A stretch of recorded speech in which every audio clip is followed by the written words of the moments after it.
All right, electrical video part one. We'll start here with the power wiring on the battery. So I'm using number 2 gauge cables. You can see I've got just a little short run on the negative terminal to the 4-inch frame tube. And then for the positive terminal, I'm running it up the 4-inch frame tube to a master cutoff switch on the firewall, which I'll talk about in a minute. These other 2 connections, the smaller one that runs with the red wire, is actually from the Coyote harness. That's the ground home run. They recommend bringing it to the same location as the battery, so that's why I'm running it up here. And then this one is going to the MKIV fan controller for the radiator fan.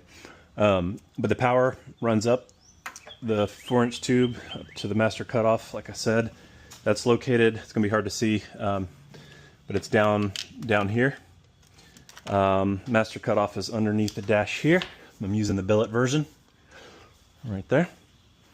So coming out of the master cutoff switch, I've got a number 4 gauge going back down this side to the starter. That's over on here. And then I'm running off of the switched side, actually sorry, off the non-switched side of the master cutoff. I've got power going to the Coyote PDB, which is right here. It recommends having power all the time on that. And then off the switch side of the master cutoff, I've got this gauge here. I think this is a number 8 gauge coming up to my 12-volt bus bar on the dash. So I'm just coming in through the footbox and then bringing it up. And then off of here, I go 12 volts to a bunch of different things. I've got 12 volts going to my IDIDIT headlight module. I think I've got 12 volts going over to a couple other areas as well, different items that use it. One of them is the alternator, so that's what this is coming off of the bus bar to a fuse, and then from the fuse it goes back through the harness. And this is the alternator leg of the harness that comes down, runs down the bottom of the engine to the alternator. I also added a secondary fuse box. So this is a Ron Francis. So I've got, coming from the Ron Francis harness, there's connections on here that go to the Ron Francis fuse panel, so that's where it gets 12 volts. And then this is the new fuse panel I added. It's got 6 circuits on it. Wasn't sure if I was going to need them or not, so I went ahead and added it. I'm not currently using any of those. I think that's it pretty much for the power wiring. I will say I pretty much copied Edward B. from the forum, almost identically to how he did his Coyote build.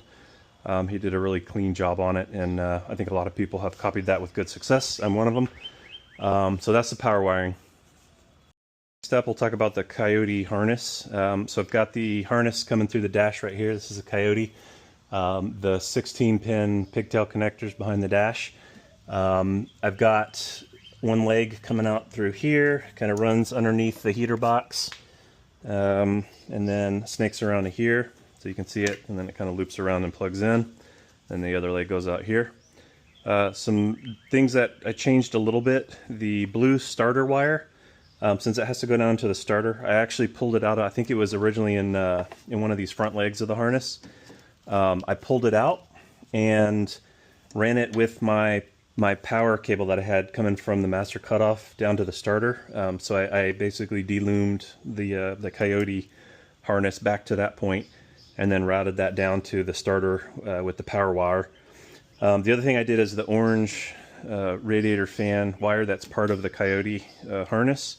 I ran that to here instead of to the radiator itself. So this is the MKIV controller that I'm using. So I ran the Coyote orange wire to that. And that's really the only changes that I made to the Coyote harness itself. Okay, next up we'll talk a little bit about the dash. So I am running wipers and heater. This is the heater, it'll go right there.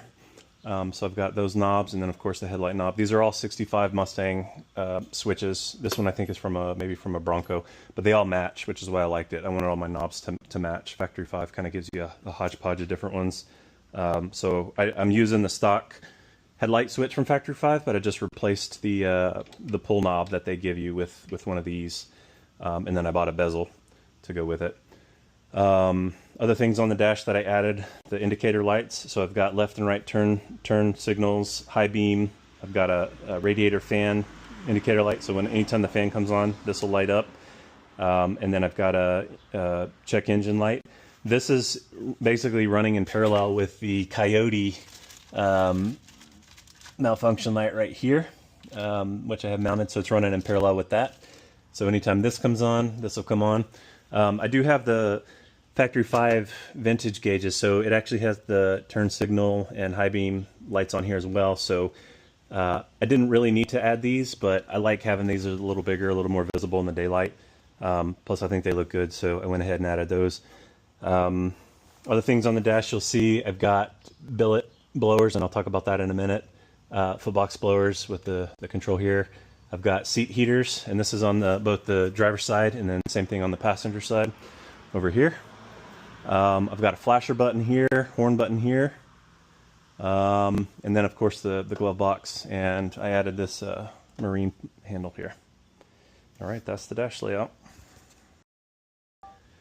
Okay, some of the custom circuits that I added to the system, we'll kind of run through those. So I'm going to turn this ignition on.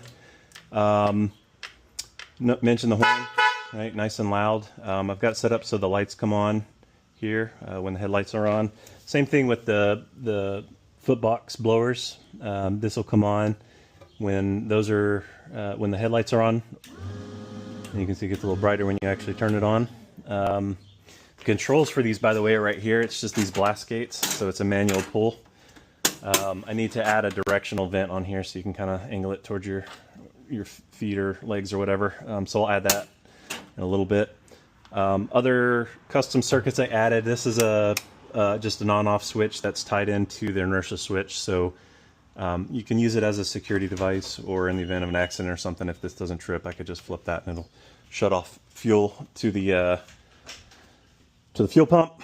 I've also got some USB ports I added. So right here, I'm planning to do a Bluetooth speaker, kind of a pill-shaped one right in here. I've got a nice little mechanism I found to mount it.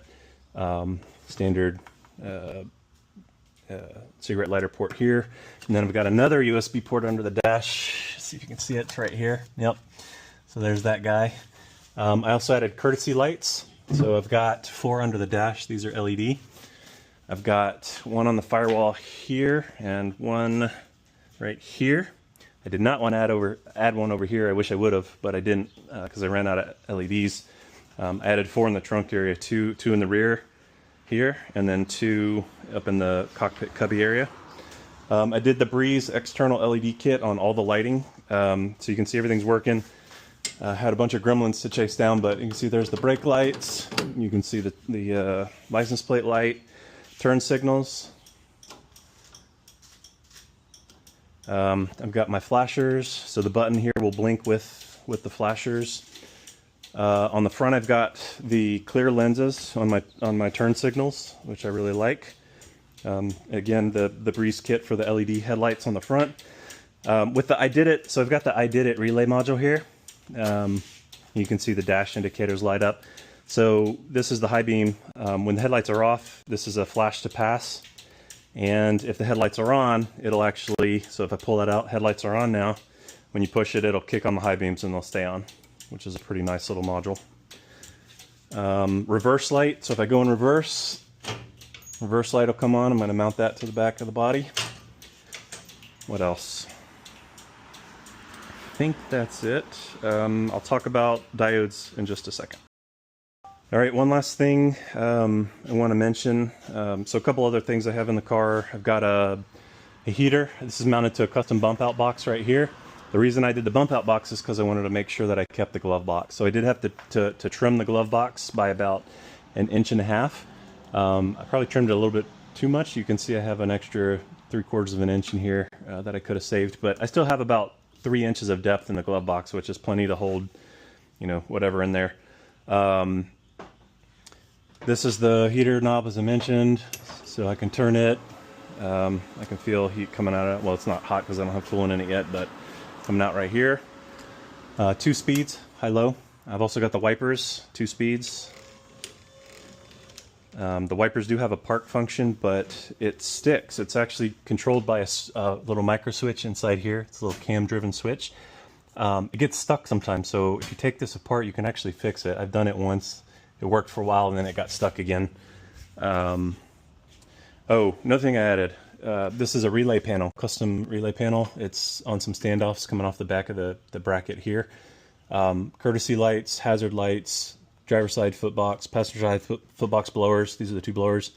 And then this is a fifth one that I'm not currently using, but it's a spare if I need to run another circuit later. I can add that there. You can see it does fit with the wiper motor and the heater right next to each other with the Coyote. It's a tight fit, but it does fit. Diodes. So I've got a couple diodes on things. Both of these blowers have diodes on the power wire. The reason for that is because if you don't have it turned on and you've got air being forced in through the brake ducts, and that fan will spin just from the force of the wind hitting it, and that'll basically light up these lights. So I put a diode on there to prevent the back current in that situation. And then the second place I put diodes is on the turn signal wires. I wanted to make sure that you're not backfeeding vice versa when you have like the blinkers on versus the flashers. Like if you turn your blinker on, I didn't want this button to start lighting up, for example. So the diodes will prevent that back current from happening. And I think that's everything.